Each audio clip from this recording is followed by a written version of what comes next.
বিজেপিয়ে যিকোনো মুহূৰ্ততে ঘোষণা কৰিব পাৰে নতুন মুখ্যমন্ত্ৰীৰ নাম। ৰাজ্যত মুখ্যমন্ত্ৰী হিমন্ত বিশ্ব শৰ্মাৰ জনপ্ৰিয়তা কমিছে। মুখ্যমন্ত্ৰীয়ে নিজে স্বীকাৰ কৰিছে ৰাজ্যত তেওঁৰ বাবে আন্দোলন চলি আছে। মুখ্যমন্ত্ৰীৰ পৰিৱৰ্তে বিজেপিয়ে ইচ্ছা কৰিলে নতুন মুখ এখন আনিব পাৰে। মুখ্যমন্ত্ৰী ডক্টৰ হিমন্ত বিশ্ব শৰ্মাক লৈ বিস্ফোৰক মন্তব্য তৃণমূল কংগ্ৰেছৰ সাংসদ সুস্মিতা দেৱৰ। এতিয়া ৰাজ্যত মুখ্যমন্ত্ৰী ডক্টৰ হিমন্ত বিশ্ব শৰ্মাৰ জনপ্ৰিয়তা কমি আহিছে। মুখ্যমন্ত্ৰীগৰাকীয়ে নিজে স্বীকাৰ কৰিছে যে ৰাজ্যত তেওঁৰ বাবে আন্দোলন চলিব ধৰিছে। গতিকে বিজেপিয়ে ইচ্ছা কৰিলে নতুন মুখ এখন আনিব পাৰে।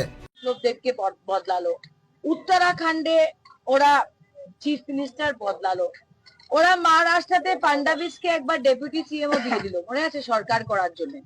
সো বিজেপি যদি মনে করে আসামের মুখ্যমন্ত্রীর জনপ্রিয়তা কমে গেছে, আসামের মুখ্যমন্ত্রী সরাবার আগে অমিত শাহ একবারও চিন্তা করবেন না, সরিয়ে দিবে।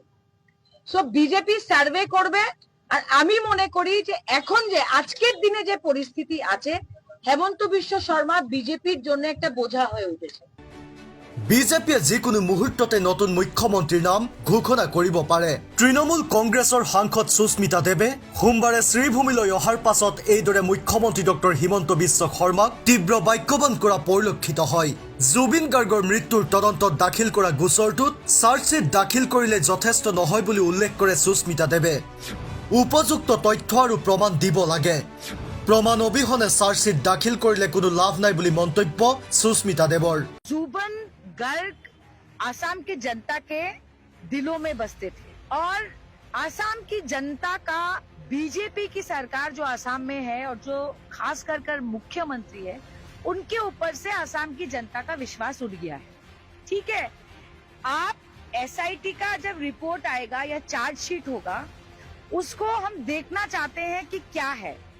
जुबन गर्ग के गुजर जाने के बाद लोगों को एक होने का मौका मिला और बीजेपी की सरकार जो अन्याय आज से नहीं 4-4.5 साल से जो सांप्रदायिक राजनीति कर रहे, उसके खिलाफ, असम के विभाजन के खिलाफ, असम के गरीबी के खिलाफ लोगों ने आवाज उठाया है।